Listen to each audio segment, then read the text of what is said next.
Bonjour et bienvenue dans cette présentation du système de qualification et classification.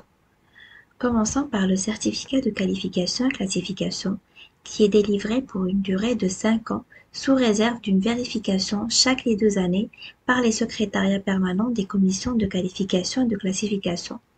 Des qualifications peuvent être accordées à titre provisoire à une entreprise pour une durée d'1 année, renouvelable sur la base de ses moyens de production. Pour les entreprises ayant des dossiers hybrides, ça veut dire qu'ils vont déposer des demandes pour des secteurs en classe supérieure et des demandes pour des secteurs en classe inférieure. L'entreprise va déposer 2 demandes différentes et va avoir 2 certificats différents, l'un au niveau national et l'un au niveau régional. Définissons les types de demandes.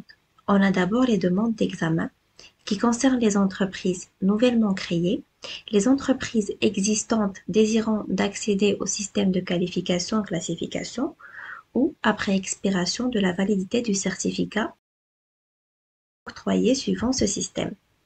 Pour les demandes de réexamen, il concerne les entreprises qui disposent déjà d'un certificat de qualification et classification d'une validité de 5 années, qui n'a pas encore expiré. Cette entreprise désire avoir de nouvelles qualifications, de nouveaux secteurs et éventuellement des classes supérieures ainsi que pour la transformation des qualifications provisoires à titre définitif. Le réexamen peut aussi porter sur la reconduction des qualifications accordées à titre provisoire après leur expiration ou sur un changement du statut de l'entreprise, que ce soit au niveau de la dénomination, de la forme juridique, de l'adresse, etc. La reconduction des qualifications qui sont accordées à titre provisoire se fait par la suite d'une simple demande où l'on va déposer un dossier physique contenant les critères d'encadrement spécifiques et les attestations de référence pour les entreprises désirant transformer des qualifications accordées à titre provisoire à des qualifications qui vont devenir accordées à titre définitif.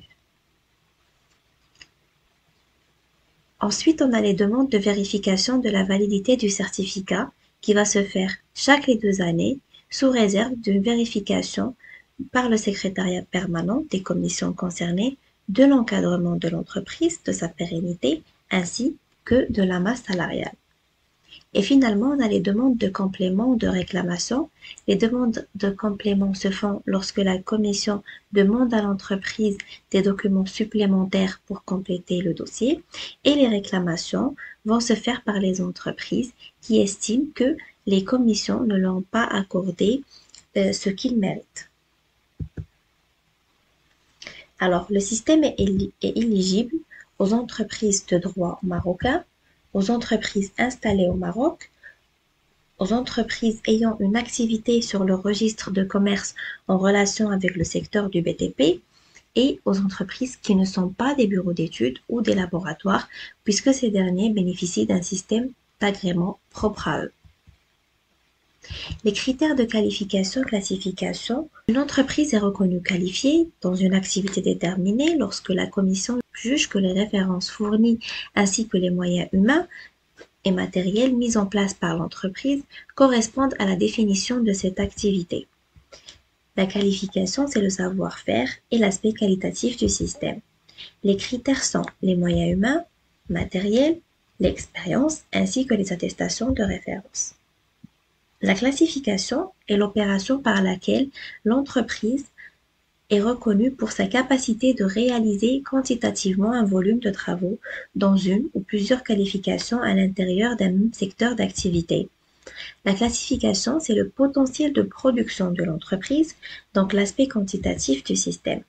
Les critères de classification sont le chiffre d'affaires annuel ou le chiffre d'affaires annuel combiné au capital social, les moyens humains, le nombre d'ingénieurs et techniciens exigés en plus de la note minimale, le matériel, ainsi que la masse salariale.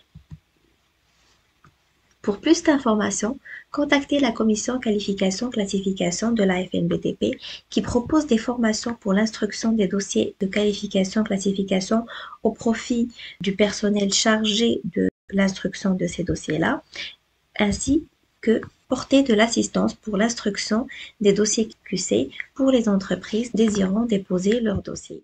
Mettons toute notre énergie au service du bâtiment et de ses professionnels. Unis, nous sommes plus forts.